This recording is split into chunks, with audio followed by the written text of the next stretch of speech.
Good evening and welcome to tonight's regional news. As several Caribbean countries battle their highest rates of COVID-19 infections and deaths, the Pan American Health Organization PAHO says 29% of the CARICOM population is at a higher risk of developing severe strains of the disease. It is a consequence of these CARICOM citizens having at least one underlying health condition. Incident Manager for COVID-19, Dr. Sylvian Aldeguerri, said based on studies, PAHO knows that 22% or approximately 145 million people in Latin America and the Caribbean have underlying health conditions. I quote, "Regarding the Caribbean countries that are a part of the Caribbean Community CARICOM, where we have observed the highest prevalence of cardiovascular diseases, including hypertension, diabetes, and chronic kidney disease, the estimation of the Pan American Health Organization, in collaboration with the London School of Hygiene and Tropical Medicine, is that we have up to 29% of the population with at least one underlying condition, therefore being at risk for severe COVID-19, end of quote, he said. Over the last week, the Americas reported its lowest COVID-19 figures in over a year, with 800,000 new cases and 18,000 related deaths. We now tell you that Kevin O. Smith, the deceased pastor of the Pathways International Kingston Restoration Ministries in Jamaica, was convicted in Canada in 2007 for the sexual assault of a 21-year-old man, the police have confirmed. However, Deputy Commissioner of Police Fitz Bailey could not immediately say whether Smith was deported to Jamaica. Smith was convicted on November 5, 2007 on one count of assault and served 6 months in prison, the DPP said. Probation orders for up to 10 months were also made. Smith, 39, died on Monday in a car crash in Linstead, St. Catherine, Jamaica, while being escorted by the police to Kingston, where he was expected to be charged for murder.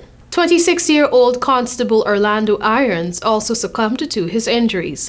2 of his colleagues were seriously injured. Smith was arrested along with several of his congregants on October 17 after the police stormed his church during a ritual. 2 worshippers were killed. A third was shot dead during a confrontation with the police. Smith migrated to Canada in 1993, 3 months after he started Jamaica College. An aunt has said he started his ministry in Canada, married and later divorced before establishing himself in Jamaica when he returned in 2011.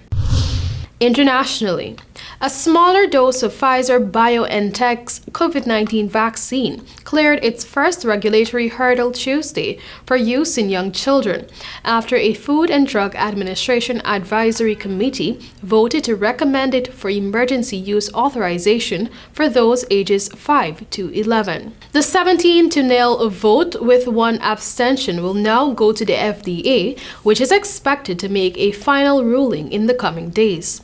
If authorized, the move would make nearly the entire U.S. population eligible for a COVID shot. Only children ages 4 and younger would remain ineligible.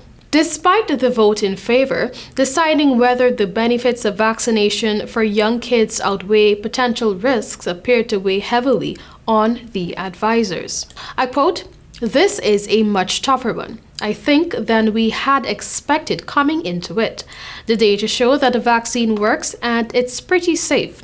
We're worried about a side effect that we can't measure yet," end of quote, said committee member Dr. Eric Rubin, editor-in-chief of the New England Journal of Medicine. Also at issue was whether the vaccinations were needed at all, given the generally lower risk of COVID to children.